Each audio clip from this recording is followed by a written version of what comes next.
السلام عليكم، كي دايرين؟ نتمنى تكونوا كاملين بخير وانتم كتشاهدوا هذا الفيديو. القصه ديال هذا النهار قصه اغرب من الخيال. من بعد ما غادي تعرفوا التفاصيل غادي تفهموا اشنو كنقصد. واحد الاسره كتكون من الاب اللي كان سميتو مارك ترومب وعمره 51 عام، والام اللي كان سميتها جاكوبا وعمرها 52 عام. هاد الزوجين عاشوا سنوات عديده مع بعضهم، وكي تعتبر زواجهم زواج ناجح، وعندهم 3 ديال الوليدات، 2 بنات واحد الدري.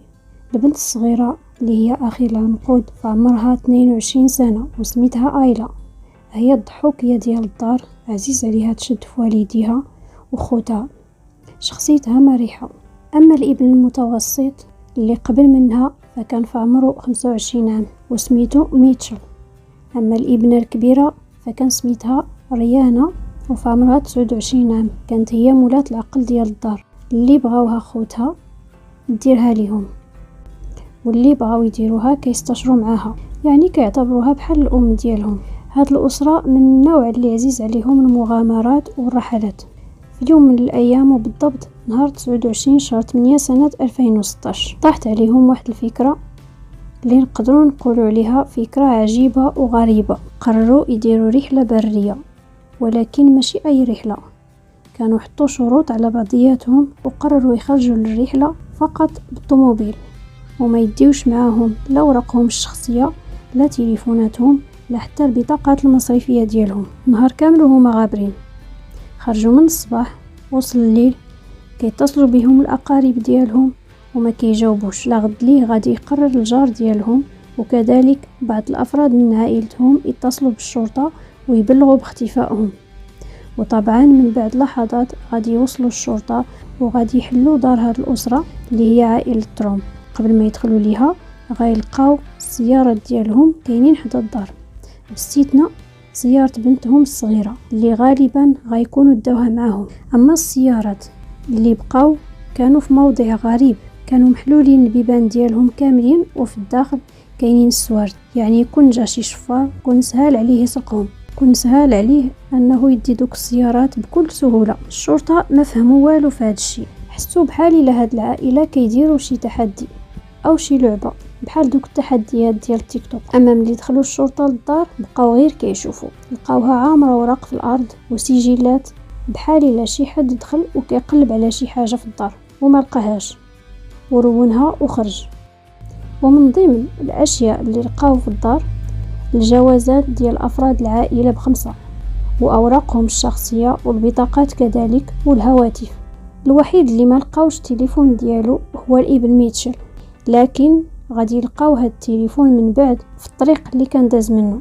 الشرطه حطوا فرضيات، قالوا لربما هاد العائله تقدر تكون تابعه شي طائفه عليها دايرين هاد التصرفات الغريبه، ولكن من بعد البحث لقاو باللي هاد العائله ما تابعين لحتى شي طائفه، هما اسره عاديه وداخلين سوق روسهم وما كيديروش بحال هادوك الفعايل. اذا اشنو سبب هاد التصرفات الجنونيه؟ واش يقدر يكونوا هربانين من شي حاجه معينه وخافوا لا شي حد يتبعهم ولا كيفاش؟ ولكن ما لقاو الشرطه حتى حاجه ضدهم، بالعكس كانوا عائله محترمه وما عندهم مشاكل مع حد. دازوا ايام بدون ما يتوصلوا الشرطه بحتى معلومه على اختفاء هاد العائله، وهذا الشيء غيخلي وسائل الاعلام يهضروا عليهم ويهتموا بموضوع اختفائهم. ملي خرجوا هاد الاسره من دارهم نهار اختفائهم مشاو لواحد المدينه اللي كانت بعيده على دارهم في استراليا ب8 ساعات. نهار 30 غشت سنه 2016 ناضوا شي مشاكل بين ميتشل ووالديه وقرر يخليهم ويمشي في الوقت اللي كانوا في رحله، في ديك الرحله الغريبه اللي دايرينها. قال لهم نزلوني وكملوا طريقكم، وداك الشيء اللي كان. بقاو الوالدين غاديين هما وبناتهم، توصلوا لواحد البلاصه فيها كهوف، قالوا لهم البنات حتى حنا ما غنكملوش معكم الطريق. مشاو الوالدين بوحدهم وخلاو البنات، واخا ما كانوش باغيين يمشيو، كانوا خايفين على بناتهم، ولكن هذه كانت الرغبه ديال البنات، اصلا هما شابات بعقلهم وما بقاوش اطفال. بقاو البنات غاديين كيتمشاو على رجليهم بوحدهم، تعياو وقرروا يقلبوا على شي سياره، ولكن المشكل ما عندهم فلوس باش يخلصوا ولا البطاقات. بانت ليهم واحد السياره في الطريق غيكون مولاها حطها ومشى يقضي شي غرض. ركبوها بسرعة وهربوا وتوجهوا بها لواحد البلاصة سميتها غولبون. ما عرفت كيفاش كتنطق هاد السمية، المهم واحد السمية في شكل. من بعد ما وصلوا لديك المنطقة قلبوا على مركز الشرطة. عرفتوا علاش؟ باش يبلغوا باختفاء والديهم. هادو حماق يمكن. هما نزلوا من السيارة وخلاو الوالدين ديالهم يمشيو وما بغاوش يكملوا معاهم الرحلة، ودابا مشاو يبلغوا باختفائهم. المهم شي حاجة ماشي هي هذيك كانت كطرى في هاد العائلة. المهم حطوا بلاغ عند الشرطة وخرجوا من المركز. آيلة اللي هي البنت الصغيرة قررت ترجع لدارهم. كتقول انها خلات الاحصنة ديالها في المزرعة خاصها توكلهم، ولكن اريانا او ريانا البنت الكبيرة ما بغاتش ترجع. آيلة مشات كتقلب على اللي يسلفها باش تقدر ترجع لدارهم، اما ريانا او ريانا تفرقات معاها، بدات كتقلب على فين تمشي، ما كانت عارفه حتى شنو غدير. وصلت لواحد المحطة ديال الوقود، بانت ليها سيارة خاوية ما كاينش مولاها. هاد المرة ما سرقتهاش، وانما دخلت ليها وتخبات فيها من اللور. جا مول السيارة اللي سميتو كيرت ركب ودار الاغاني كيتصنت، وكان غادي في الطريق وما كان حس بوالو وما ردش البال. ما كانش رد البال ان شي حد معاه في السياره. دازت شي ساعه تقريبا وهو غادي عادي، واحد شويه غادي يسمع صوت، غادي يسمع واحد الصوت جاي من اللور ديال السياره او الكفر ديالها. وقف، نزل وحلها، لقى بنت. تصدم وتخلع. قال ليها شكون انتي؟ واش كديري هنا؟ قالت ليه ما عارفاش. قال ليها اشنو سميت؟ قالت ليه ما عارفاش. البنت فقدات الذاكره ديالها كليا. خاف السيد يتورط في شي مشكل، اتصل في الحين بالشرطه وجاو بداو كيسولوا ريانا، بينات لهم انها فاقده الذاكره. داوها للطبيب النفسي باش يعرفوا مالها، في محاوله منهم يتوصلوا للهويه ديالها. الغريب انهم اللي فحصوها لقاو باللي فعلا فقدات الذاكره. خلاوها شهوره في السبيطار وكانوا كيعالجوها باش ترجع ليها الذاكره ديالها.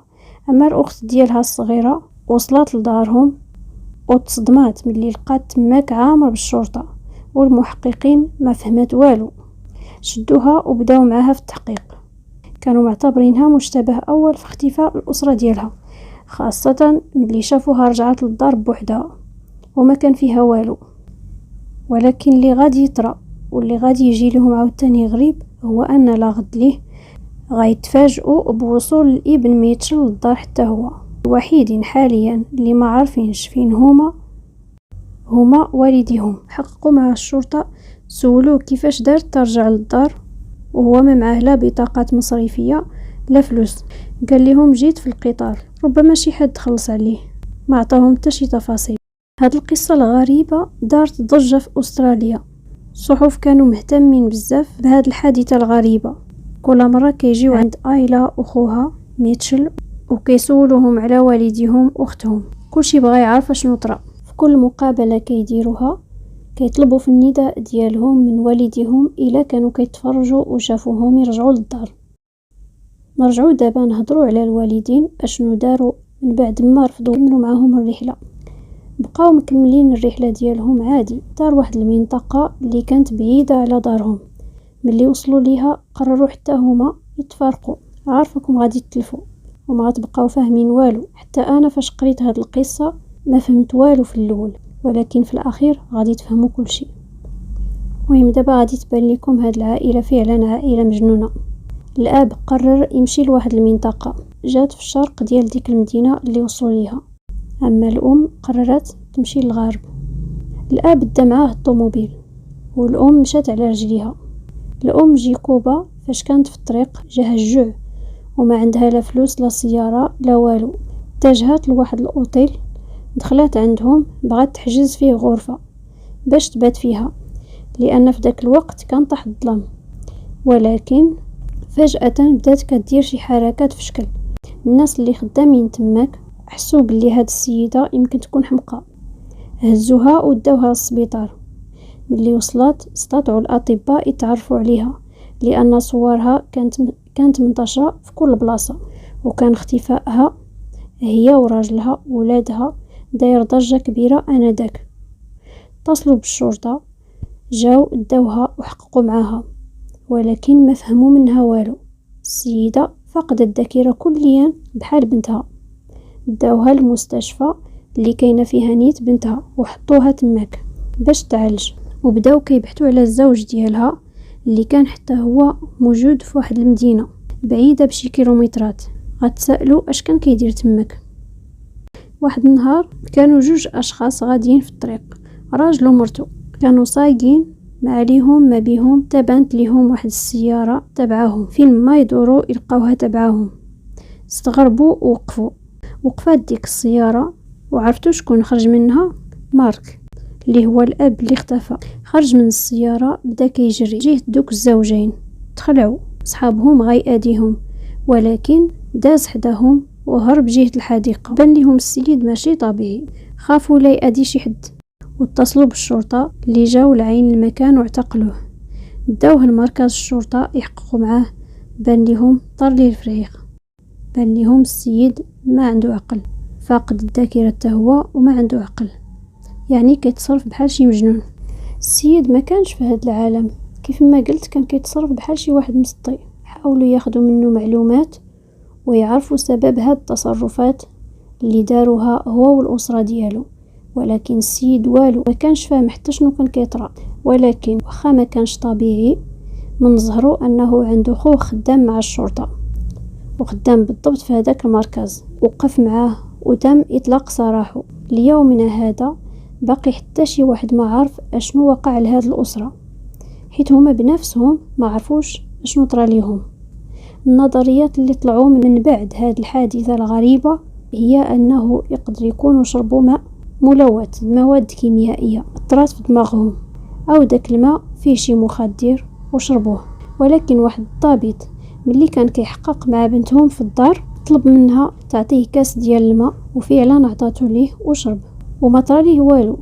وكذلك جيرانهم كاملين كيشربوا من نفس الماء وما كيطرا ليهم والو.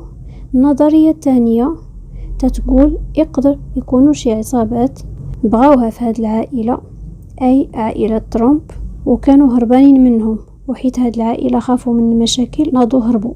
ولكن كون كانوا هربانين من عصابه معينه ما كانوش غادي يرجعوا للدار، وكانوا غادي يديو معاهم البطاقات المصرفيه ديالهم وبطاقات الهويه ديالهم، وكيف ما قلت ما كانوش غادي يرجعوا للدار. اما النظريه الثالثه انه يقدر يكونوا تسمموا بمواد كيميائيه اللي كيستعملوها في المزرعه ديالهم، لان حدا دارهم كاينه المزرعه ديالهم وكيستعملوا فيها مواد كيميائيه فهاد الشيء ديال الفلاحه. اما النظريه الاخيره وهي الاقرب للواقع هي ان هاد العائله عندهم اضطراب عقلي نادر كيتصابوا به مجموعه من الناس في نفس العائله في نفس الوقت. هاد الاضطراب سميتو الذهان المشترك. على اي تحد ما عرف شنو وقع لهاد العائله، وكيف ما قلت هما بروسهم ما عارفينش شنو واقع ليهم. دابا حاليا عايشين حياتهم بطريقه طبيعيه كأن شيئا لم يكن، وعايشين في دارهم وفي المزرعه ديالهم ومجموعين. البنت الكبيره تعالجات والام حتى هي، والاب حتى هو برا. المهم كاملين دابا ولاو مجموعين في دارهم وهما بخير. الفيديو ديالنا سالا، نتمنى ينال الاعجاب ديالكم.